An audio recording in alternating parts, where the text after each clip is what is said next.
नमो मातृभूमी जिथे जन्मलो मी, नमो आर्यभूमी जिथे वाढलो मी, नमो धर्मभूमी जिच्या कामी पडो देह माझा सदा ती नमामी.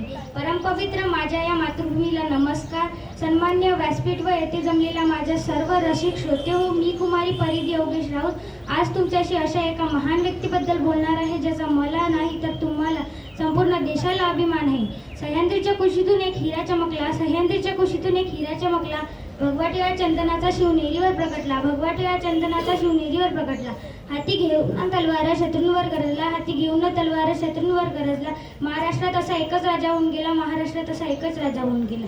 मित्रांनो, 350 वर्षापूर्वी आपल्या महाराष्ट्र भूमीला एक कर्तृत्वान वीरपुत्र मिळाला, ज्याने आपल्या स्वतःच्या पराक्रमाने, शौर्याने, धाडसीने आणि जिद्दीने होत्याचं नव्हतं आणि नव्हत्याच होतं करून मुठभर मावळ्यांच्या जोरावर महाराष्ट्र भूमीवर भगवा फडकवला. त्यावेळी अनेक परकीय सत्ता महाराष्ट्रात धुमाकूळ माजवत होत्या.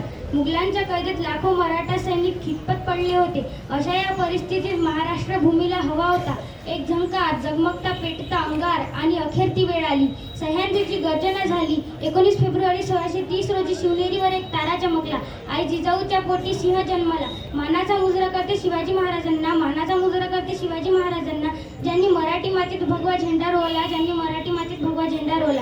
गेल्या कित्येक वर्षापासून अंधारात चाचपडणाऱ्या महाराष्ट्राच्या माथ्यावर जाऊन प्रकाशाचे किरण पसरू लागले. वयाच्या 16व्या वर्षी शिवाजी महाराजांनी स्वराज्याची सूत्रे आपल्या हाती घेतली आणि स्वराज्याची घोडदौड सुरू झाली.